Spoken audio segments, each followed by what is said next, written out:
नमस्कार। Last class में हम चर्चा कर रहे थे विद्युत धारा वाले चैप्टर की। उसमें हमने जो लास्ट टॉपिक पढ़ा था वो था प्रतिरोध। प्रतिरोध किसे कहते हैं, उसके बाद में हमने देखा था कि जो महत्वपूर्ण परिभाषाएं थी जिसमें हमने चालकता देखा था, प्रतिरोधकता देखा था, विशिष्ट चालकत्व देखा था, इनके बारे में हमने अध्ययन किया था। आज हम जिस टॉपिक का अध्ययन करने वाले हैं वो है प्रतिरोधों का संयोजन। हम देखते हैं कि किस प्रकार से प्रतिरोधों को परिपथ में संयोजित किया जाता है।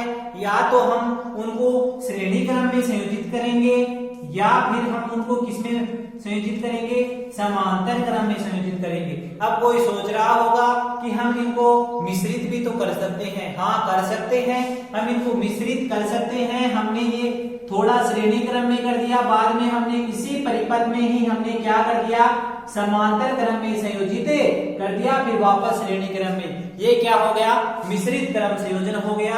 लेकिन ये जो निर्माण हुआ वो निर्माण इस श्रेणी व समांतर से हुआ।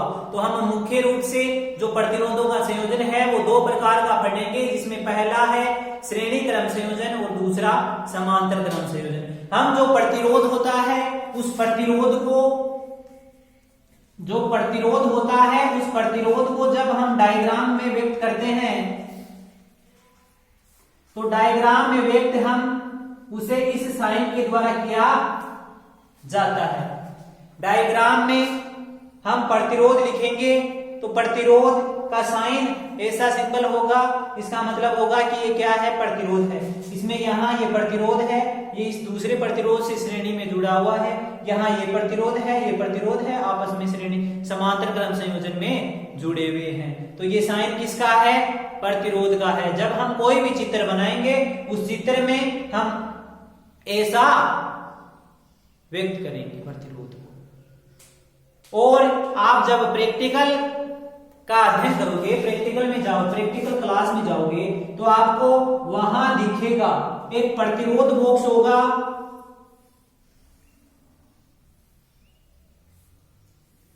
उस प्रतिरोध बॉक्स में ये घनाभ के आकार का प्रतिरोध बॉक्स होगा। उस प्रतिरोध बॉक्स में आपको अलग अलग ओम के प्रतिरोध दिखाई देंगे। अलग अलग ओम के क्या दिखाई देंगे, प्रतिरोध दिखाई देंगे। वो आपको एक पूंजी की जैसे दिखाई देंगे, इससे दिखाई देंगे।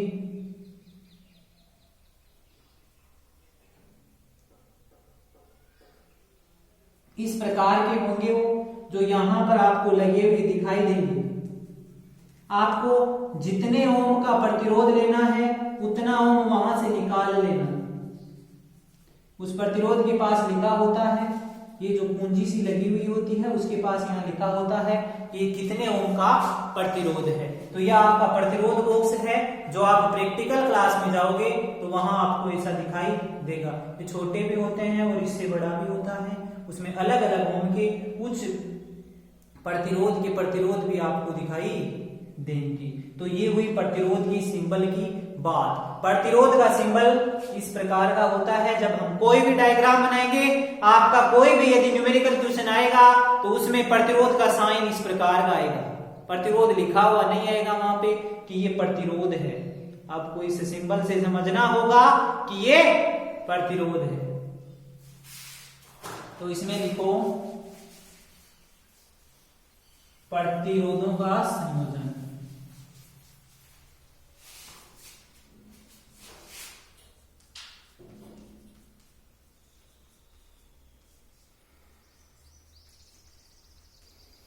प्रतिरोधों का संयोजन, कॉम्बिनेशन ऑफ रेजिस्टेंस। हम कोई भी परिपथ होगा, हमने कहा किसी भी परिपथ ले लो, हम उसमें दो प्रकार से प्रतिरोधों का संयोजन करेंगे। एक उसमें श्रेणी होगा, दूसरा कौन सा होगा, समांतर होगा। इसमें लिखो किसी भी परिपथ में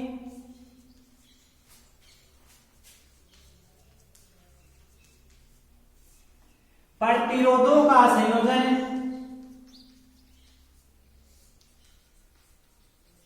निम्न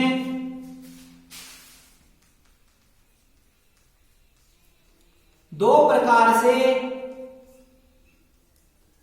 किया जाता है। दो प्रकार से संयोजित करेंगे। अब वो निम्न दो प्रकार कौन से हैं, उसमें पहला है श्रेणीक्रम संयोजन है, सीरीज कॉम्बिनेशन। कौन सा? Series combination. दूसरा है समांतर या पार्श्व क्रम संयोजन, पैरेलल कॉम्बिनेशन। पहला है सीरीज कॉम्बिनेशन, दूसरा है पैरेलल कॉम्बिनेशन। इस सीरीज कॉम्बिनेशन में जो प्रतिरोध होंगे वो आपस में एक श्रृंखला में, मतलब एक सीधी रेखा में, अर्थात एक दूसरे से, एक का पहला सिरा तो दूसरे का, दूसरे प्रतिरोध का दूसरा सिरा आपस में जुड़े हुए होंगे। जबकि जो समांतर क्रम संयोजन होगा, उस समांतर क्रम संयोजन में एक प्रतिरोध का पहला सिरा दूसरे प्रतिरोध के पहले सिरे से तथा पहले प्रतिरोध का दूसरा सिरा दूसरे प्रतिरोध के दूसरे सिरे से जुड़ा होता है। कौन से संयोजन में? पैरेलल कॉम्बिनेशन से। सीरीज में क्या होगा, एक का पहला दूसरे का दूसरा अलग अलग होंगे।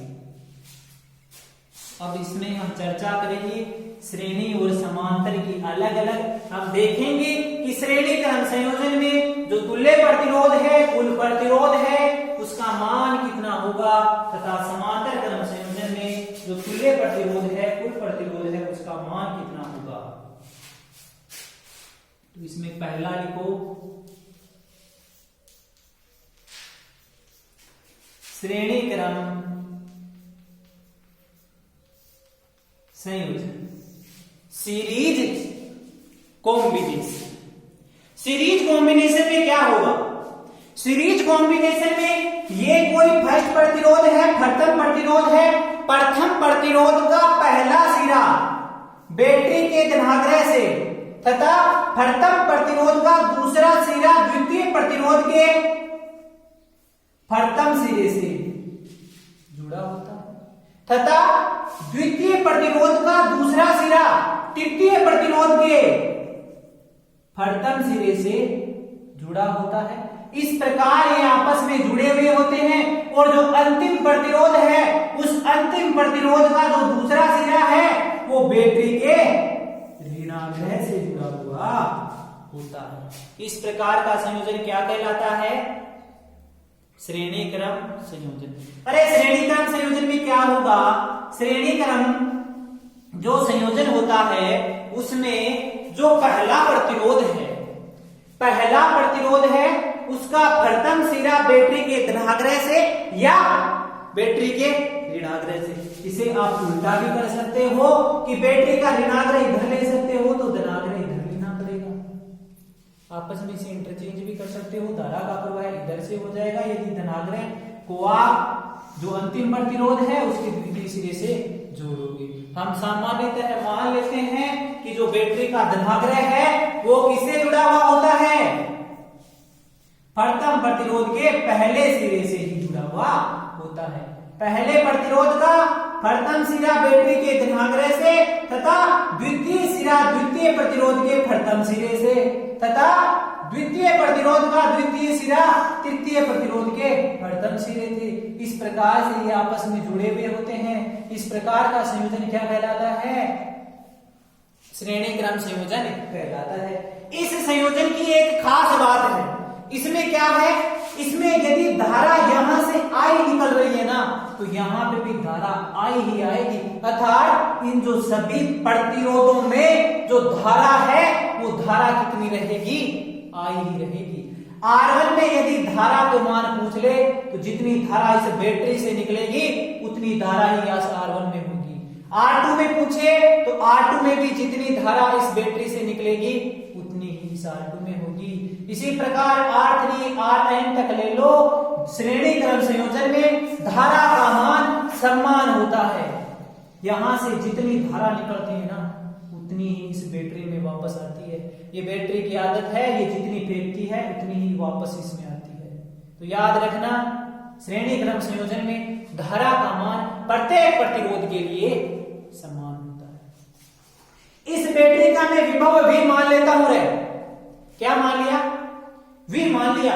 अब ये V है ना, वो अलग अलग भागों में बट गया। ये जो R1 प्रतिरोध है, इस R1 प्रतिरोध के सिरों के मध्य अलग होगा। ये जो R2 प्रतिरोध है, इस R2 प्रतिरोध के सिरों के मध्य अलग होगा।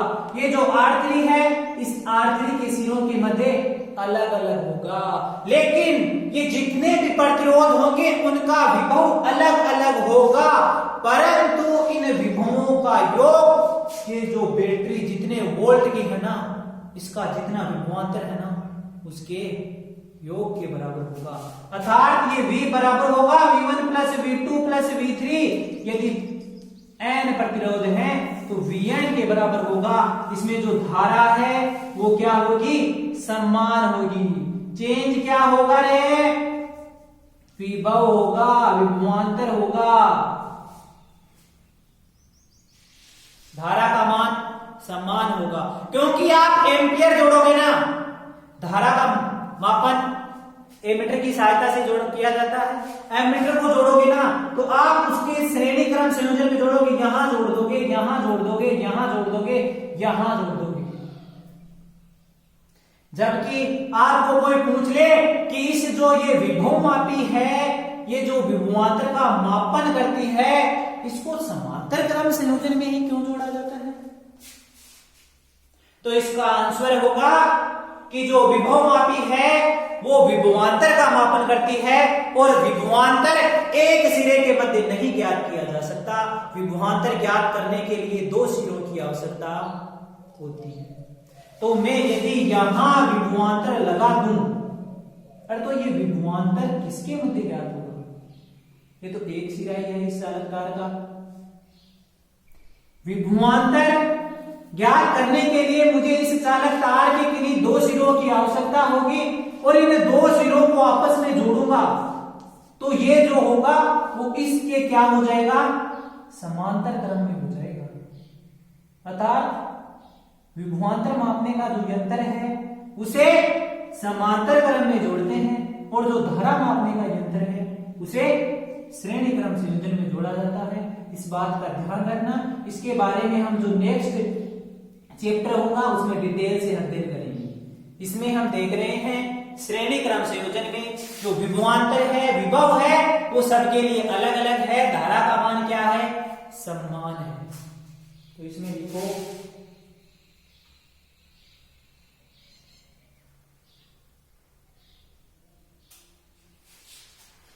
माना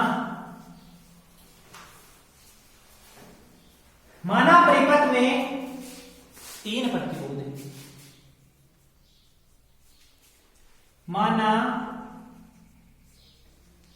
परिपथ में तीन प्रतिरोध है, वो इस प्रकार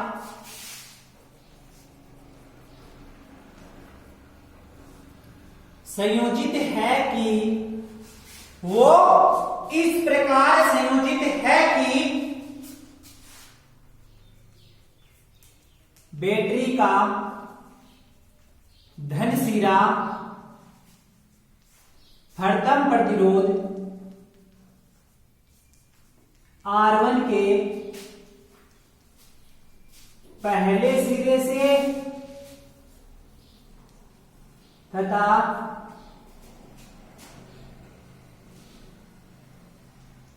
R1 का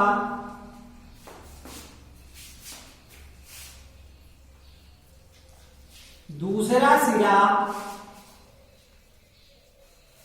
द्वितीय प्रतिरोध R2 के हरदम सिरे से एवं R2 का दूसरा सिरा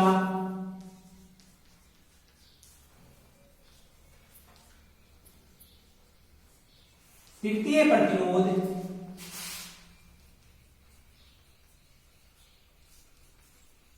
R3 के हरदम सिरे से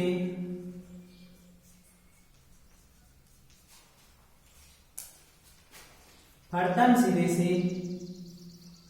और R3 का दूसरा सिरा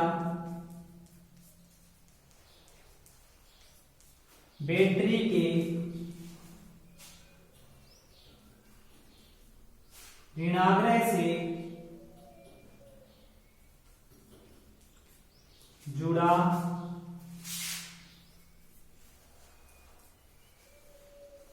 हुआ है।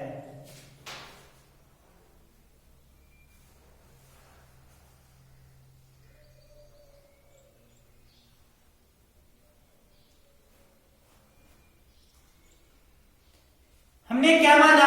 हमने तीन प्रतिरोध माने R1, R2, R3। जो R1 प्रतिरोध है उसका प्रथम सिरा है, पहला सिरा है, वो कहां किससे जुड़ा हुआ है? बैटरी के धनाग्रह से जुड़ा हुआ है। R1 प्रतिरोध का जो दूसरा सिरा है वो द्वितीय प्रतिरोध के प्रथम सिरे से जुड़ा हुआ है, तथा जो R2 प्रतिरोध है उसका जो दूसरा सिरा है वो तृतीय प्रतिरोध R3 के प्रथम सिरे से जुड़ा हुआ है। और लास्ट में क्या है? जो तृतीय प्रतिरोध R3 है उसका जो दूसरा सिरा है वो बैटरी के ऋणाग्रह से या ऋण टर्मिनल से जुड़ा हुआ है। तो ये जो इस प्रकार का संयोजन हुआ वो कैसा संयोजन हुआ? श्रेणी क्रम संयोजन हुआ। अर्थात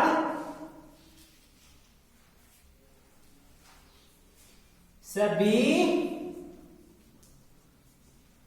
श्रेणी क्रम में संयोजित हैं।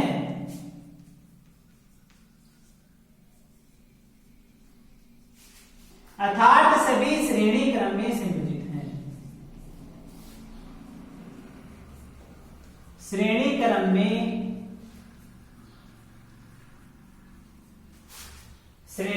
में होने के कारण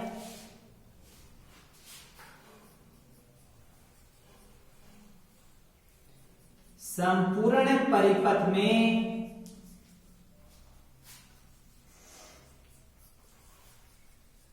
धारा का मान समान एवं विभवांतर का मान अलग अलग है। श्रेणी क्रम में होने के कारण क्या है?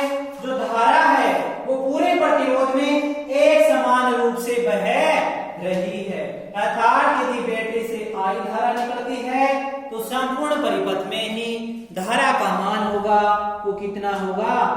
I ही होगा।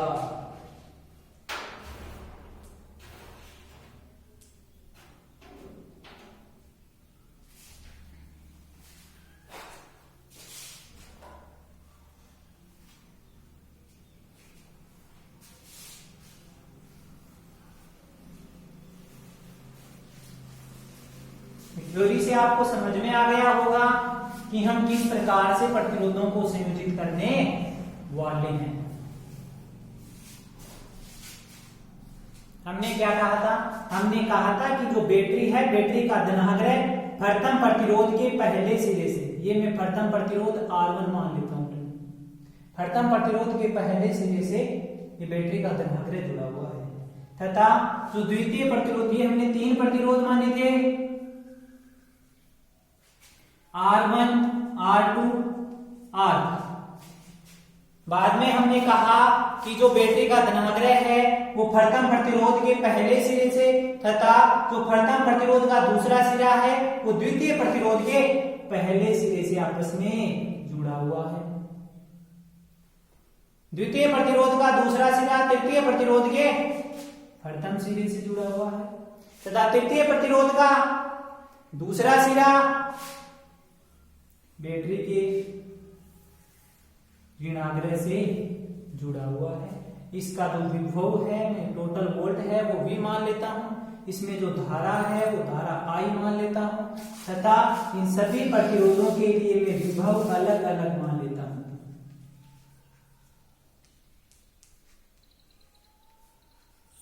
ये जो R1 है, R1 के लिए विभवांतर क्या है, V1 है। R2 के लिए विभवांतर V2 है। R3 के लिए विभवांतर V3 है। ये हुआ इसका आरेख चित्र कि किस प्रकार से ये प्रतिरोध आपस में जुड़े हुए हैं।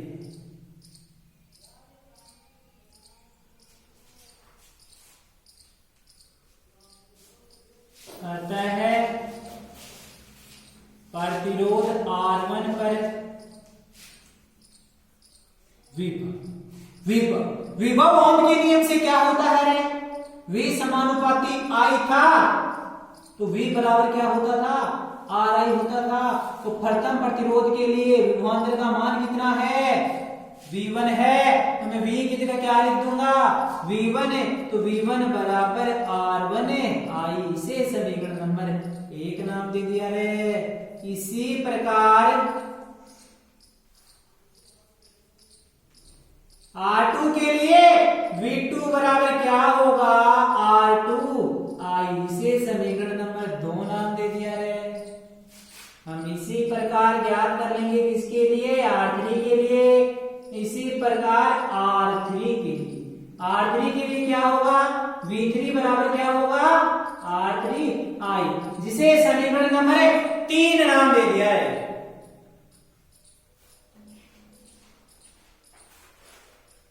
अब हमने कहा था, क्या कहा था कि जो विभव है उसका जो टोटल होगा वो इस बैटरी का जितना वोल्ट है, जितने वोल्ट की ये बैटरी है उसके योग के बराबर होगा।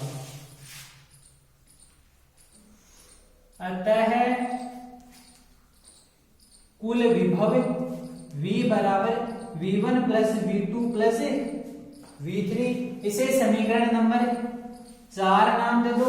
इस समीकरण 4 में मैं इनका V1 V2 V3 का मान समीकरण 1 2 व 3 से रख देता हूं रे।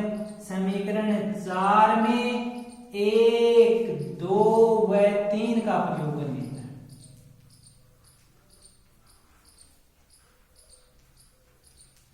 प्रयोग करोगे तो क्या होगा, V बराबर होगा R1 I plus R2 I plus R3 I होगा। अब हम मान लेते हैं, क्या मानेंगे रे, ये जो श्रेणी क्रम में संयोजित हैं उनका जो टोटल प्रतिरोध है मैं उसको क्या मान लेता हूं, RS मान। क्या रे,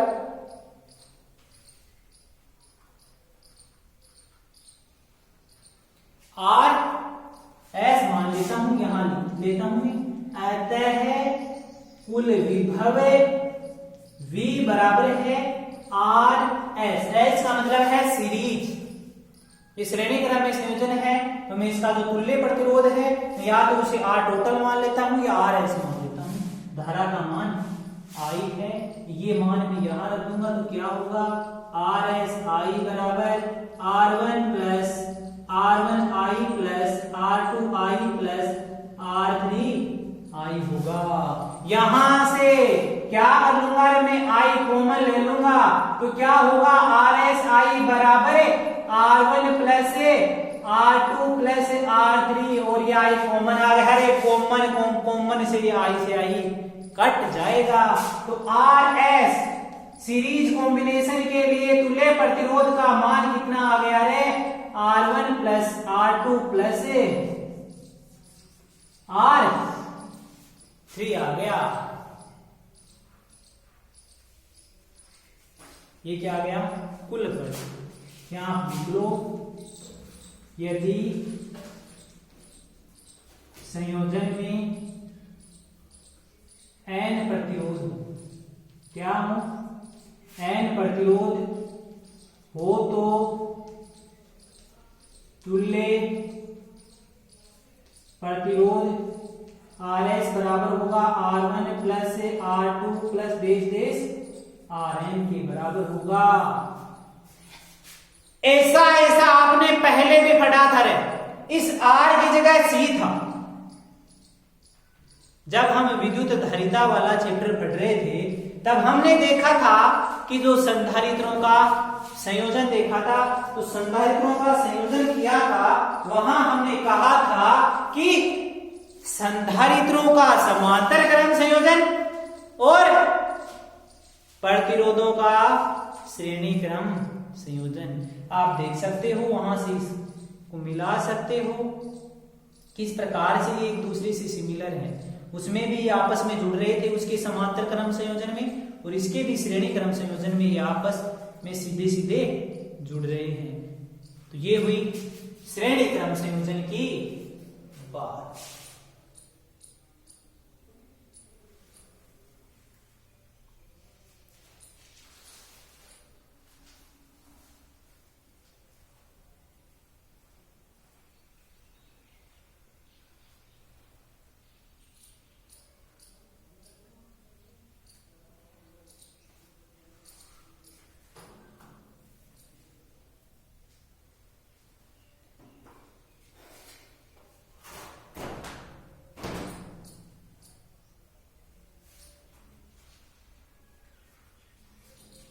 अब हम जो दूसरा संयोजन है समांतर क्रम संयोजन, उसकी चर्चा करेंगे। समांतर क्रम संयोजन में जो प्रतिरोध है वो किस प्रकार से आपस में जुड़े हुए होंगे, और जो तुल्य प्रतिरोध है उस तुल्य प्रतिरोध का मान कितना आएगा, किस प्रकार से उसमें धारा सेम रहती है या नहीं रहती, उसमें विभव सेम रहता है या नहीं रहता, उसकी चर्चा करें। दूसरा संयोजन लिखो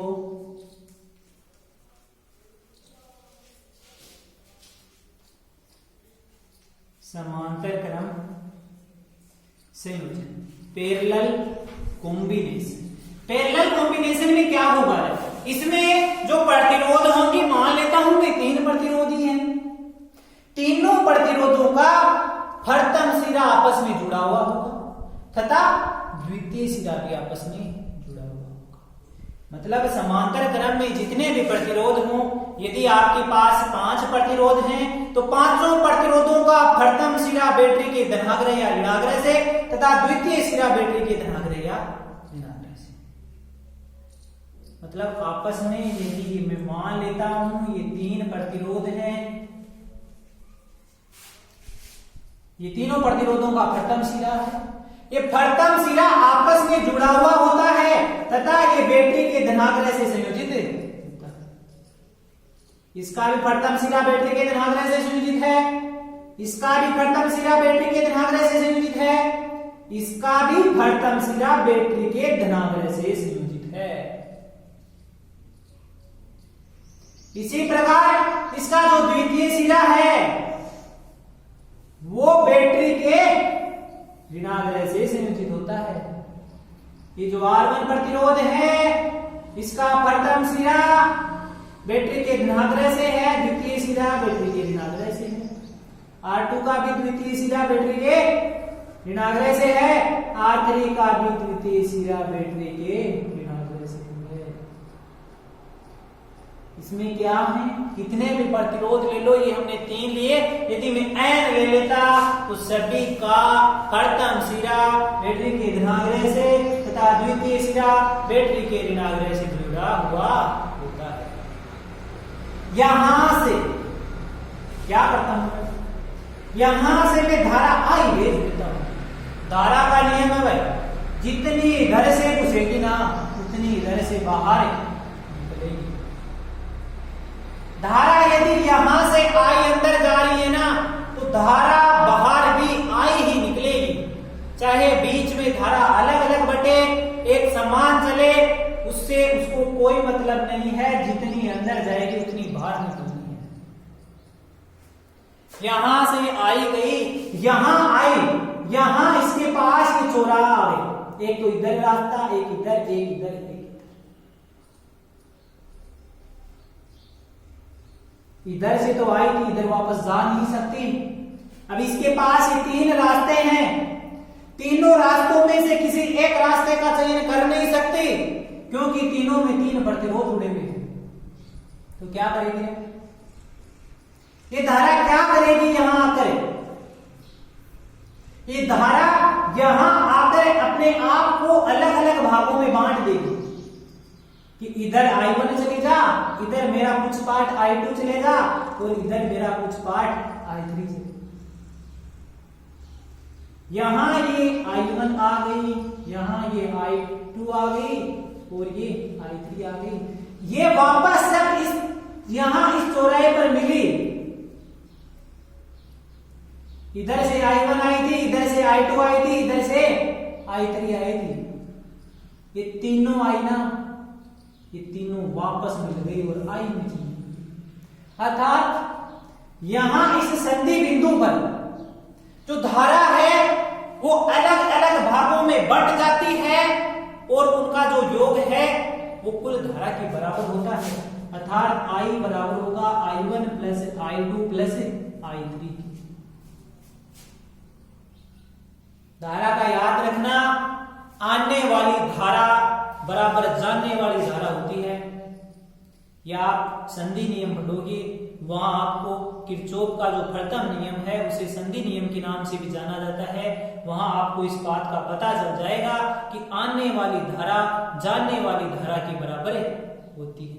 यहां भी आप देख सकते हो आई थी ना, आई थी, अब ये निकली यहां से I1 I2 I3 के रूप में, लेकिन इनका जो योग होगा वो योग इस I के बराबर होगा। अर्थात जितनी यहां आएगी उतनी ही यहां से निकलेगी। आने वाली धारा बराबर होती है जाने वाली धारा की। अब इनके जो विभवांतर होगा वो विभवांतर का मान कितना होगा? मैं एक सिरा ये मान लेता हूं, एक सिरा ये मान लेता हूं। अरे सिरे दो ही हैं तो दोनों के बीच में विभवांतर का मान V होगा। और ये V इस R1 R2 R3 तीनों के लिए होगा, तीनों के लिए समान होगा। यदि इस R1 को V वोल्टेज मिल रहा है तो इस R2 को भी V वोल्टेज मिलेगा, इस R3 को भी V वोल्टेज मिलेगा। अर्थात पैरेलल कॉम्बिनेशन में क्या होता है, जो विभवांतर है वो सेम होता है, जो धारा है वो क्या होती है, अलग अलग होती है। उस श्रेणी में उल्टा था, श्रेणी में धारा समान थी, विभवांतर अलग अलग था। इसमें क्या है, धारा अलग अलग है, विभवांतर समान है। ये आप देख सकते हो। ये जो समांतर क्रम संयोजन है, इस समांतर क्रम संयोजन की एक खास बात और है। इसी खास बात के कारण इसका उपयोग जो घर है वो घरों में जो लाइट फिटिंग की जाती है उस लाइट फिटिंग के अंदर किया जाता है। कोई स्विच होता है, उस स्विच से मान लिया ये कोई कमरा है, इस कमरे में एक बल्ब यहां लगा हुआ है, दूसरा बल्ब यहां लगा हुआ है और यहां इसका स्विच है। तो ऐसा नहीं कि इस स्विच से एक वायर निकला और वहां ये बल्ब लग गया और इसी वायर के लिए दूसरा बल्ब लग गया, ऐसा नहीं। इस बल्ब के लिए अलग वायर आएगा यहां से यहां तक, तथा इस बल्ब के लिए यहां से यहां तक अलग वायर आएगा, जिससे इसका फायदा क्या है? इसका फायदा यह है कि यदि यहां से इनका एक वायर होता अर्थात ये श्रेणी क्रम में संयोजित होते, अगर हम घरों में जो फिटिंग करते हैं लाइट फिटिंग, वो यदि श्रेणी क्रम में करते तो मान लो ये वायर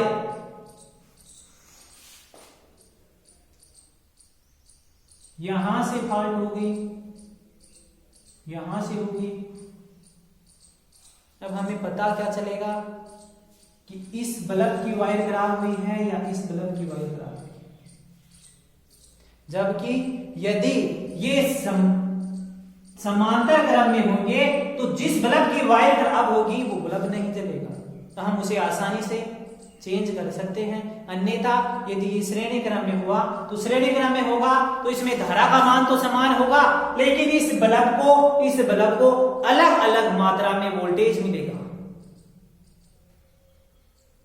यदि ये समांतर में हुआ तो इनको समान मात्रा में वोल्टेज मिलेगा। तो घरों में जो लाइट फिटिंग की जाती है वो किसमें की जाती है? समांतर क्रम में की जाती है। तो इसमें लिखो, माना चित्रानुसार 3 प्रतिरोध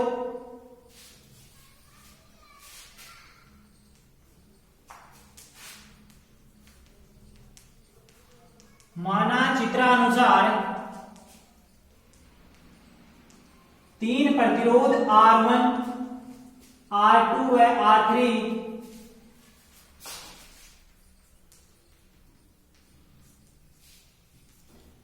समांतर क्रम में संयोजित है, जिसमें धारा क्रम से है I1, I2 तथा I3 प्रवाहित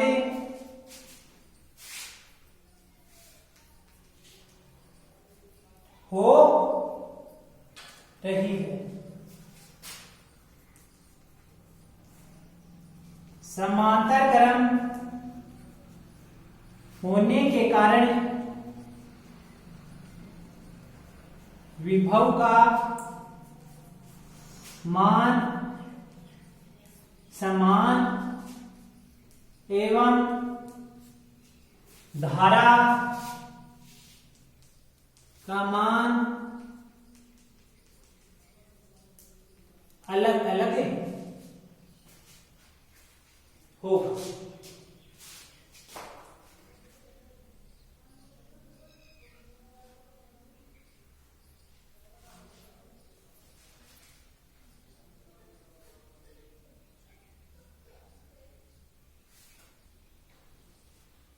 इस थ्योरी से आपको समझ में आया होगा कि इसमें जो धारा है वो अलग अलग होती है तथा जो विभवांतर है वो क्या होता है, समान होता है।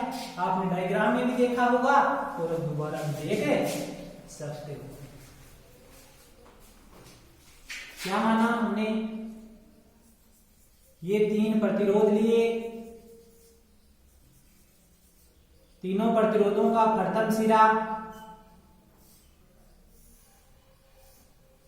बैटरी के धनाग्रह से तथा तीनों प्रतिरोधों का द्वितीय सिरा बैटरी के ऋणाग्रह से संयोजित होता है। तीनों प्रतिरोध R1 व R2 R3 हैं। यहां से धारा I निकल रही है। इन तीनों में अलग अलग I1 I2 तथा I3 प्रवाहित हो रही है और इसके जो सिरों के मध्य विभवांतर है वो कितना है, V है। धारा इधर वापस भी कितनी आएगी, I ही आएगी।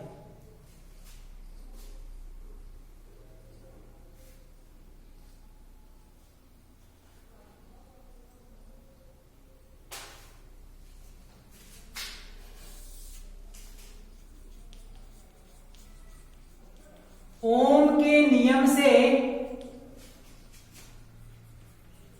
यदि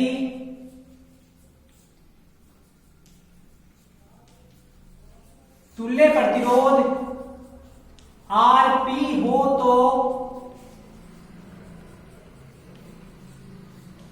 प्रवाहित धारा, Rp मैंने इसलिए माना है क्योंकि ये समांतर में है, पैरेलल में है। प्रवाहित धारा I बराबर क्या होता है, V बराबर क्या होता था, RI होता था, तो I बराबर क्या होगा, V अपॉन R होगा।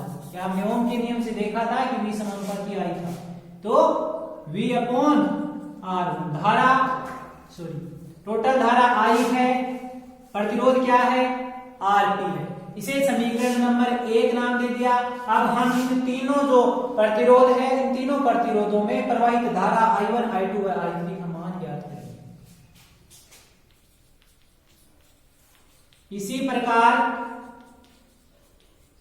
R1 प्रतिरोध में प्रवाहित धारा, R1 प्रतिरोध में प्रवाहित धारा I1 बराबर होगा V अपॉन R1, जिसे समीकरण नंबर 2 नाम दे दिया है।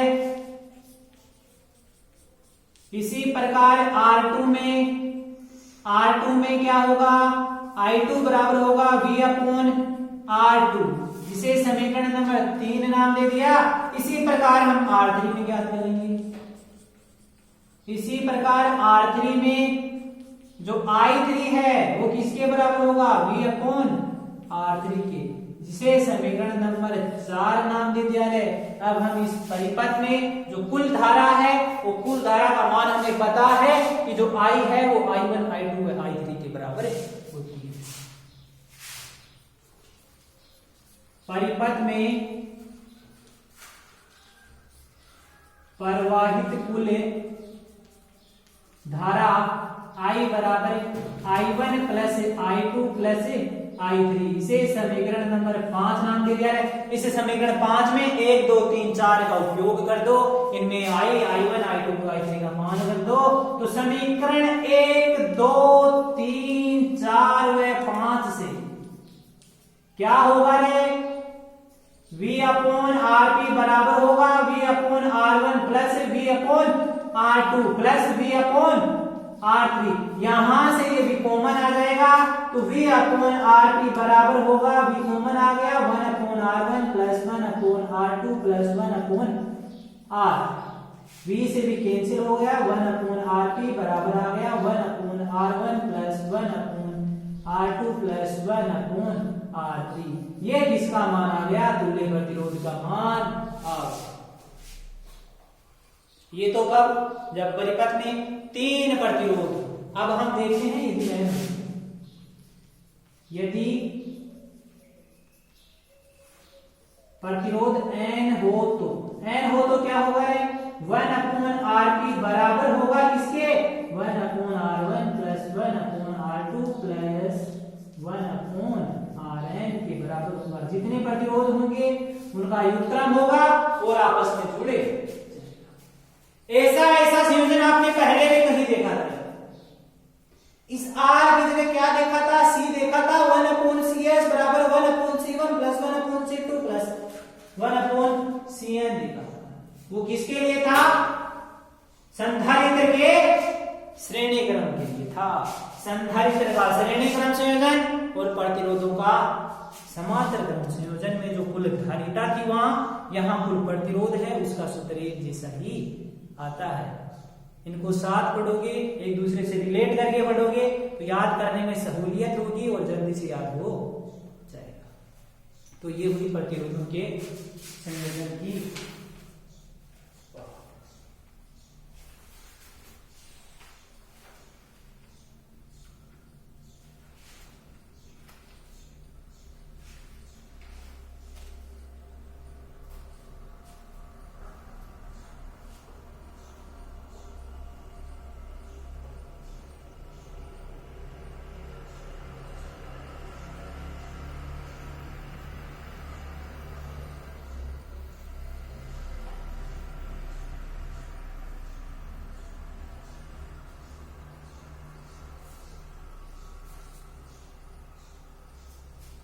आज के लिए इतना।